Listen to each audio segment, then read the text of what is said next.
और मंच पर खड़े सभी साथी, देखिए सम्मान सभी का जरूरी है।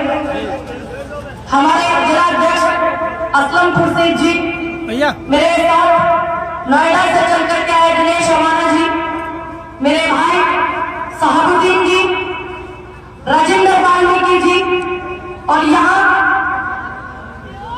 आपके प्रत्याशी जो कांग्रेस के चुने गए हैं उनकी मजबूती को बढ़ाने वाले प्रमुख जी, प्रमुख साहब भी हमारे बीच में हैं। और आपको मुझे बताने वाले, क्योंकि कांग्रेस पार्टी के हाईकमान का भी मैं धन्यवाद करती हूँ कि अपने बीच में इतना अच्छा प्रत्याशी उतारा है जिससे कि मुझे यहाँ आने का मौका मिला है। आप सभी को हाथ जोड़ करके राम राम करते हैं, राम राम को स्वीकार करें। राम राम करना नहीं आता, आता है ना? कीजिए। नमस्कार करना नहीं आता, स्वीकार कीजिए उसे, ये बहुत जरूरी है। अगर हमने आपके नमस्कार का रिप्लाई नहीं किया और आपने राम राम का नहीं किया ना, तो माहौल आपको अच्छे से पता है कि सरकार कैसी है, कितनी गंदी सोच रखते हैं। क्योंकि रसखान जी तस्वीरें करते थे उस बंसी वाले के, ठाकुर जी के, रहीम, राम, कितनी चीजें हम सुनते हैं। ये दर्शाता है कि भारत के भाईचारे में प्रेम और मोहब्बत कितनी है। और आज 2014 के बाद से जो माहौल बनाया है सत्ताधारी पार्टी ने, और उस माहौल को बढ़ावा देने वाली उत्तर प्रदेश की वो पार्टी जिसने मुख्यमंत्री को अपने 4 बार चुना है। आपने एनडी तिवारी जी के बाद से जो मुख्यमंत्री चुने हैं ना, उससे ज्यादा बदतर हालत हुई है, उन्हें के नहीं हुई है। तो इस राम और रहीम की मोहब्बत को बरकरार करने का अकेले मेरा ही जिम्मा नहीं है, ये आपकी भी जिम्मेदारी है। अगर आप अपनी जिम्मेदारी को खुद ही निभाना नहीं जानते तो जो माहौल हालात इस सरकार ने बनाए हुए हैं, मुझे रूबरू कराने की आपसे जरूरत नहीं है, क्योंकि मुझसे ज्यादा आप जानते हो। और आपको छलने वाले एक ऐसा हमारा पूर्व मुख्यमंत्री जिनकी वजह से आप हमेशा से बढ़ते हो वोटों में, आप हमेशा से आपकी वोटें की रिश्तेदारी से खड़ा है, पता है नहीं, सबसे ज्यादा वोट आपकी बढ़ती है। अगर ऐसा नहीं होता तो बताइए। अगवानपुर की जो नगर पंचायत है, यहाँ के लोग बोलना नहीं जानते हैं, जानते हैं ना, तो जवाब क्यों नहीं देते? सबसे पहले तो ऐसे भगोड़े लोगों को मत चुनना जो आपके यहाँ काम करके नहीं गए तो वो दूसरी तरफ जाकर के कूद गए। फिर ऐसे लोगों को मत चुनना जो देश की शांति भंग करने वाले लोग हैं और फिर उनके मुंह में बोलते नहीं है, शांत रहते हैं। ये लोकतंत्र देश है तो ये जनता की वोटों से, जनता के विचारों से, भारत के संविधान से चलती है। ये राजतंत्र से नहीं चलता, ये तानाशाही तंत्र से नहीं चलता देश। और आपके पीछे रिजवान दिलकी जो है, मेरे से अच्छा आप जानते हैं। मुझे अगर कहा जाए कि इनकी तारीफ में मैं कसीदे करूं तो शायद आप गलत हैं, क्योंकि मुझसे ज्यादा तो आप जानते हैं। और उससे कई गुना ज्यादा आप ये भी जानते हैं कि एक ऐसे सरकार ने आपको छुड़ा था, ऐसे छुड़ा था कि जिसमें आपको ये दिखाया गया कि 2022 के जो चुनाव है उसमें कांग्रेस फाइटर बने। ये देखिए आप 60 बार देखिए, जहाँ एक बेटी का बलात्कार हो जाता है, जहाँ लड़ाई झगड़े भड़काए जाते हैं, वहाँ इंडिया एक्सप्रेस नहीं देती है और कहते हैं कि हम इनके खिलाफ लड़ते हैं, इनकी नीतियों के खिलाफ बोलते हैं। और देश के कितने बड़े मीडिया में उत्तर प्रदेश के चुनावों में और समाजवादी पार्टी को खूब ज्यादा चलाया जाता है और दिखाया जाता है, ताकि आपके दिमाग में ये भर सके कि आपका वोट जो है वो समाजवादी पार्टी को जा रहा है। और फिर इससे कांग्रेस का नुकसान हो सके, जो इनकी विचारधारा है उत्तर प्रदेश में, चाहे वो कोई भी पार्टी हो सिवाय कांग्रेस को छोड़ करके, ताकि आपको ये कहा जा सके कि आप बट रहे हैं। आज 10 दिन पहले उत्तर प्रदेश में वो हालात भी देखे। मैं उत्तर प्रदेश की क्या बात करूं, देश ने देखे, क्योंकि वो सब चीजें तो देश की मीडिया ने चलाया। जहां सड़क पर एक हत्या हो जाती है, तमाम प्रशासन के मीडिया के सामने जहां नतमस्तक हो जाते हैं लोग, सबसे पहले आपके वो नेता जिन्हें आपने भरपूर प्रेम दिया था, बोलने के लिए तैयार है क्या? जब आपने समाज की, आपने क्षेत्र की, आपने नगर पंचायत की कोई नेता बुराई करता है, अगर उसी के साथ में आप लोग न खड़े रहे हो तो फिर आपके वो नेता काहे के लिए? सबसे बड़ा उदाहरण हमारे पूर्व सीएम रहे, जिनको आपने 4 बार मुख्यमंत्री बनाया था। हमारे भी बनाया, हमने भी चुना था, हमारे परिवार ने भी चुना था। ये सोच करके चलिए युवा है, जनता की आवाज उठाएंगे, उत्तर प्रदेश में शांति रहेगी। और आज ऐसा माहौल है कि कोई बोलने के लिए तैयार नहीं। आप ये मत सोचिएगा कि यहाँ पूनम पंडित, यहाँ असलम जी, यहाँ दिनेश हवाला जी, यहाँ शाहबुद्दीन जी, यहाँ प्रियंका जी ये बोल रहे हैं। आप ये देखिएगा कि देश में 1947 के बाद या फिर पहले इस देश के भाईचारे को संजो करके किसने रखा है? इस देश में शिक्षा, स्वास्थ्य सुविधाएं, गली मोहल्ले की नालियां हो या सड़कें हो या कोई मेयर का काम हो या फिर मुख्यमंत्री का या एमपी एमएलए का, जो उत्तर प्रदेश में विकास हुआ था वो हुआ था एनडी तिवारी जी के सामने। ये आप सब जानते हैं। क्षेत्रीय पार्टियों ने आपके वोट को बांट करके, आपके वोट को छीन करके कांग्रेस का तो नुकसान किया है और उसने ज्यादा नुकसान किया है उत्तर प्रदेश की जनता का, अजमानपुर की जनता का। मानव विकास जैसे रुक ही गया हो और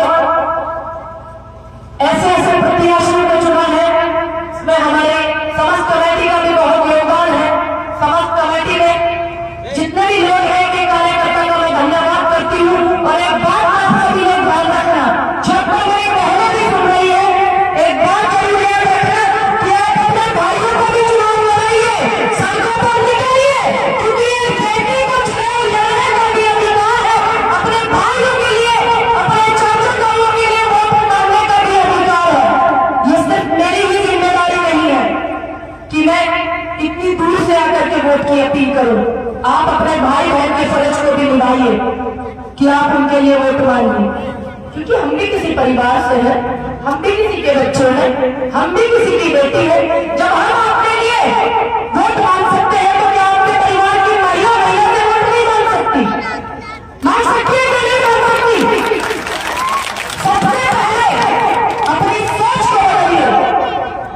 पैर की मौत और खराब सोच जीवन में कभी आगे नहीं बढ़ने देती किसी को, क्योंकि ये हमारा वो देश है। मैं जानती हूँ, हर तरीके की मैं रिस्पेक्ट जानती हूँ। इस देश में रहने वाले हर समुदाय के लोगों की पता भी है, उसका भी सम्मान कीजिए, लेकिन अपने भाइयों के लिए वोट मांगिए। अगर आप अपनी जिम्मेदारी नहीं समझेंगे तो तुम्हारे लिए कोई नहीं लड़ेगा, क्योंकि जब कोई तुम्हारे लिए लड़ेगा फिर वो तुम्हारी सिंपैथी ले लेगा, फिर नए चेहरे आओगे, फिर वही नई बातें होंगी, फिर वही नई बातें बड़ी जाएगी। तो इसलिए हर एक बेटी को अपने भाई के लिए वोट मांगना है, हर एक बेटी को अपने पिता के लिए वोट मांगना है, अपने पतियों के लिए वोट मांगना है, जो उनके पति चुनाव लड़ रहे हैं, जो उनकी प्रत्याशी है। ये बहुत जरूरी है।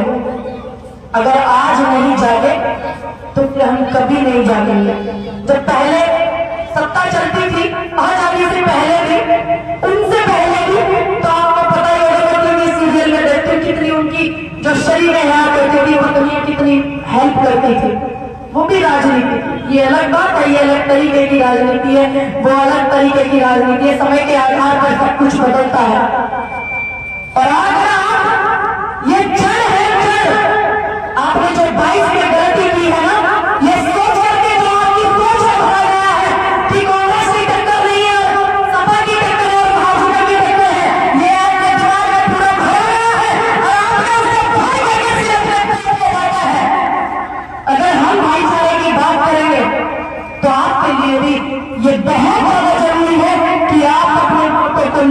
पाएंगे। और मैं आपको बता दूं, मुरादाबाद के क्षेत्र में खड़ी हूँ, आपके मुरादाबाद से जो मेयर आ रहे हैं वो कांग्रेस पार्टी के हैं, इसलिए आप अपना चेहरा नहीं चुनिए कांग्रेस पार्टी का, ताकि आपके नगर की साफ सुथरे रह सके, शांति रह सके। अगर किसी भी पार्टी ने आजादी से पहले या आजादी के बाद कांग्रेस पार्टी से ज्यादा काम किया हो, कांग्रेस पार्टी से ज्यादा शहादत दी हो, कांग्रेस पार्टी का नारा की हो, कांग्रेस पार्टी से ज्यादा महिलाओं का सम्मान किया हो, तो आप बेशक दे देना वोट, मैं रोकूंगी नहीं आपको। अगर किया हो तो ये आप जाने, या आपका दीन ईमान जाने कि आप सही के साथ हैं या गलत के साथ हैं। अगर आपने अगवानपुर की जनता ने रिजवान मिर्की जी को नहीं चुना तो यहां से जल कमजोर हो जाएगी। तो 2024 में प्रधानमंत्री बनने का हम लोग सपना लेकर के चलते हैं, उसको पूरा करेंगे, पूरा खींचाव करेंगे कि राहुल गांधी जी को प्रधानमंत्री बनाए। यह अगवानपुर की जनता की जिम्मेदारी बनती है, क्योंकि सबसे ज्यादा तकलीफें आपको हैं, ये ध्यान रखिएगा।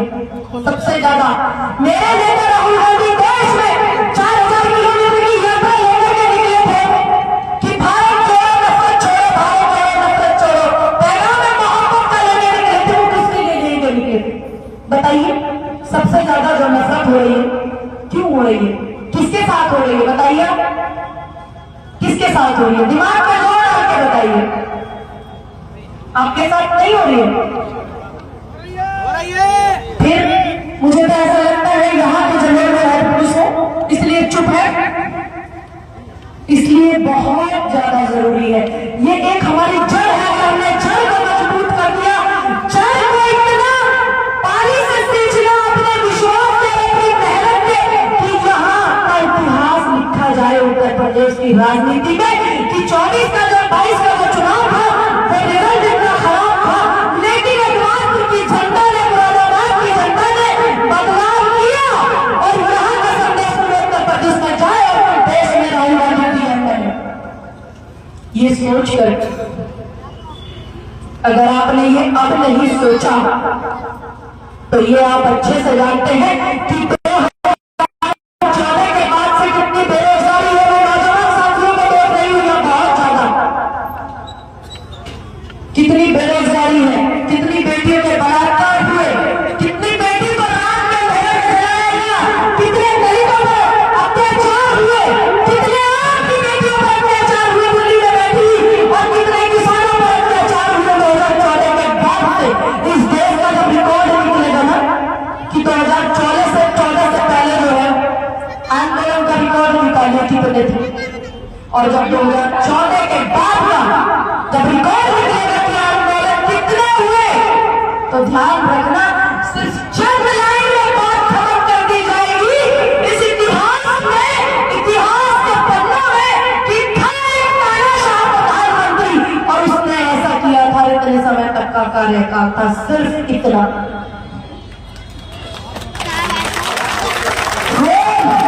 रोम देश जब चल रहा था, नीरो बांसुरी बजा रहा था, और आज जो लोग मुस्कुरा रहे हैं, हमारे यहाँ एक कहावत है, जो बुजुर्ग यहाँ बैठे हुए हैं, गांव से हैं, कस्बे से हैं, सब जानते होंगे, क्योंकि लाशों पर गिद्ध मुस्कुराते हैं। हर बात जरूरी नहीं है कि पूरे तर्क के साथ में बताई जाए, बस आदमी को समझने आनी चाहिए बात, ये आप ध्यान रखना। जो व्यक्ति अपने अध्यक्ष पद के लिए पूर्व हमारे सीएम अपने पिताजी से लड़ाई झगड़ा कर सकते हैं और सत्ता के लिए अपने परिवार में हरकत मचा सकते हैं, तो आप क्या है उनके लिए? सबसे ज्यादा जो वोट बढ़ती है वो आप लोगों का वोट बढ़ता है। कितने सारे लोग आपके प्रत्याशी को चुनाव लड़ाने के लिए रिजवान मिर्की जी को नोएडा से आए हुए और की बताने कितनी जगह गए हुए हैं। क्यों? कि भारत में सबसे पहले डेवलपमेंट के लिए, शिक्षा के लिए, स्वास्थ्य सुविधाओं के लिए सबसे पहले जो जरूरी है ना, वो है शांति, प्रेम, भाईचारा। कोई जो ये पाठ पढ़ाने नहीं आएगा, अगर आपने इस जड़ को मजबूत नहीं किया, अगर 24 में प्रधानमंत्री अगर कोई बना, तो ये ध्यान रखना कि ऐसे रिजवान भाई जैसे जो भाई है वो कुछ ना लगाए। शायद हो सकता है मेरी जैसी बेटी और जन्म ऐसे ले न ले, अब ले उनकी मां को रोक ले, लेकिन ये भारत देश है, यहाँ झांसी की रानी और पद्मावती, अहिल्याबाई होलकर जैसी बेटियां होती रहेंगी, अवंतीबाई जैसी बेटियां, शहीद आजम भगत सिंह पैदा होते रहेंगे, सुभाष गांधी, नेहरू, अशफाक, टैगोर सब पैदा होते रहेंगे। मैंने एक चीज तो देखी है कुछ समय से कि चाहते हैं झांसी की रानी तो पैदा हो, लेकिन हो पड़ोसी के घर में, अब फिर वो आपके लिए लड़े। ये पॉसिबल नहीं है। आप अपनी लड़ाई जिस दिन खुद लड़ना सीख जाएंगे तो आप अगर सरकार को झुकाना सीख जाएंगे। आप सरकार के जो इरादे उनको तोड़ना सीख जाएंगे। ये आप ध्यान, जब आप मैं जगह जगह पंचायत में जब जाती हूँ तो मैं बोलती हूँ, लोग बोलते हैं जय श्री राम, जय सिया राम, जय सीताराम, और मैं उनके पास यही बोलती हूँ कि मेरे राम मेरे दिल में है, मन में है, लेकिन एक बात ध्यान रखना कि जब मां सीता का हरण किया था ना रावण ने, तो उसने भी श्री राम सिया राम का जप करके किया था। तो राम के भेष में न जाने कौन सा घूमना,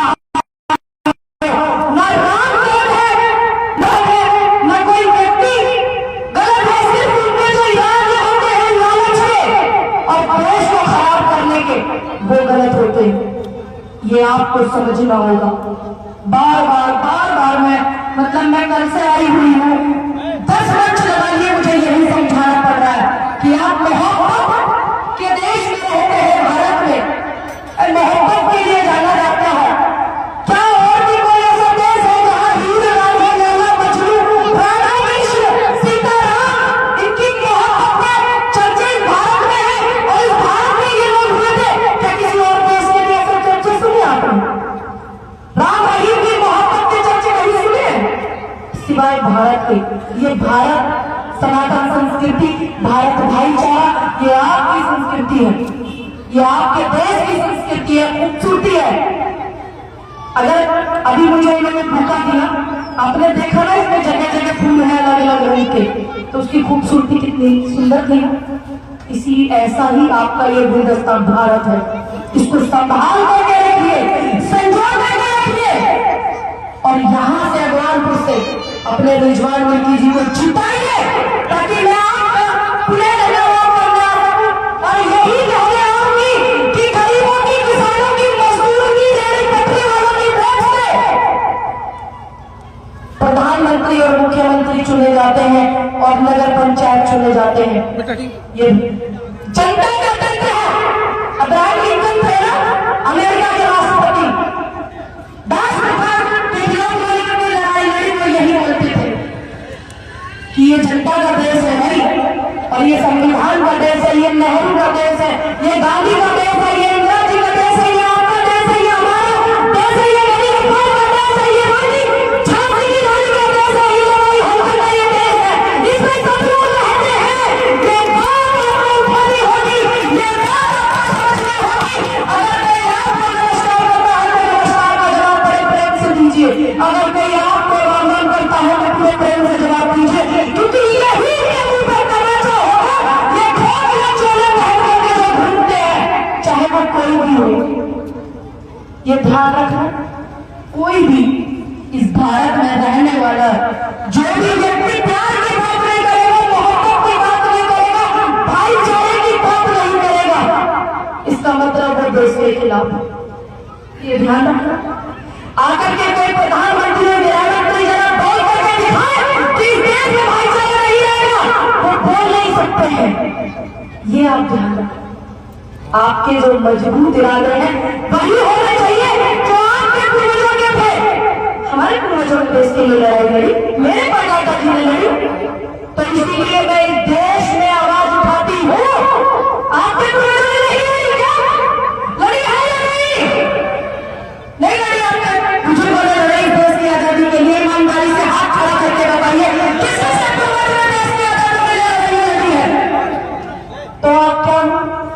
और ये भी मुझे बताइए कि जब आजादी की लड़ाई लड़ी जा रही थी तो किसके पूर्वज माफी मांग रहे थे और पेंशन मांग रहे थे?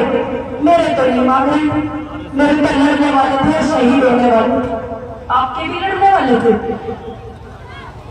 लड़ने वाले थे कि नहीं? थे ना?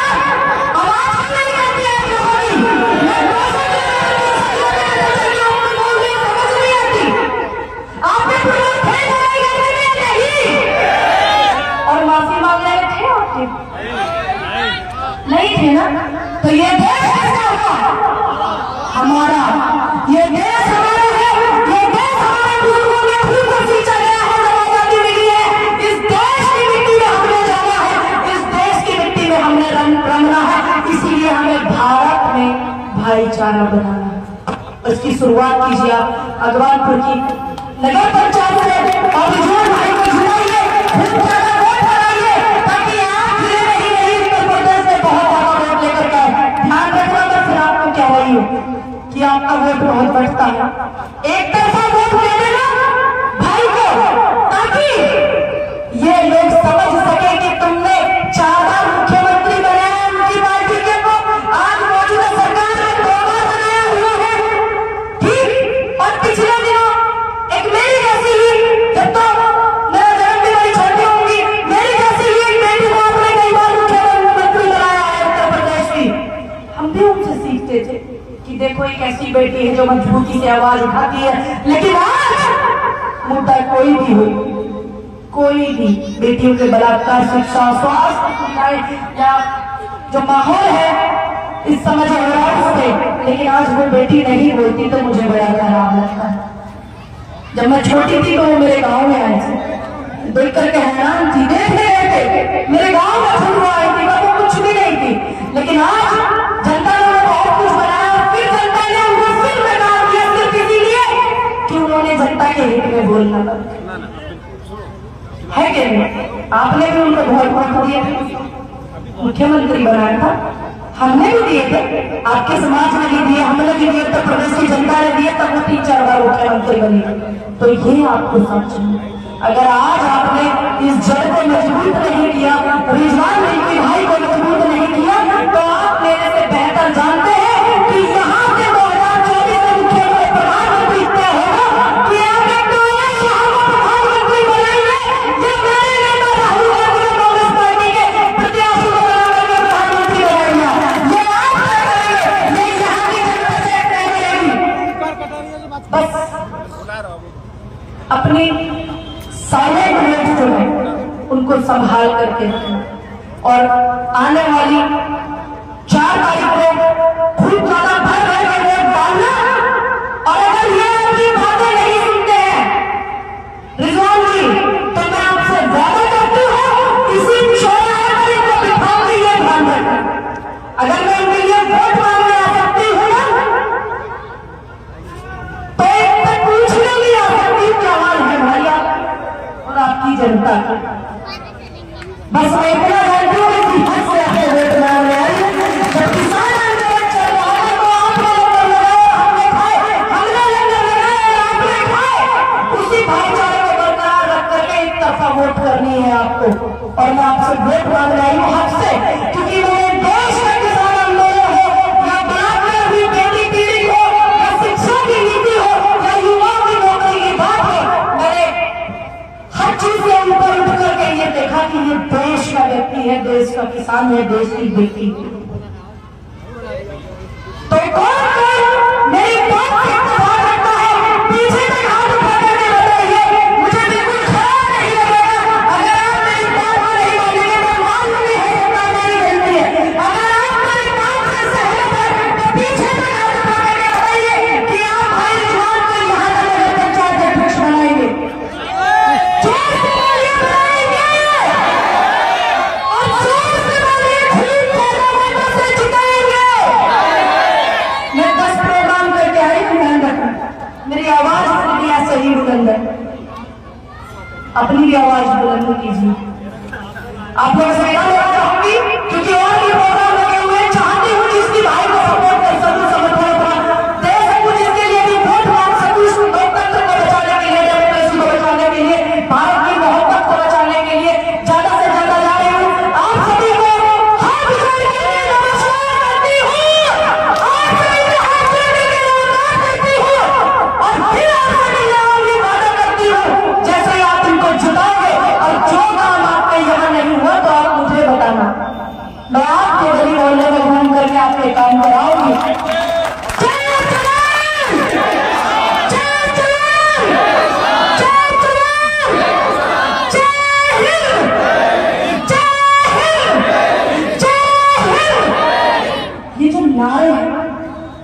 जोश पैदा करते हैं, आत्मबल जगाते हैं, याद दिलाते हैं कि हम लोकतंत्र देश में, याद दिलाते हैं कि हम संविधान को मानने वाले लोग। और आप जब बोलोगे ना इनको मजबूती से, मेरी तबीयत इतनी खराब है, आप भरोसा करना कि आप समझ नहीं सकते, लेकिन आपकी मोहब्बत और प्रेम देख करके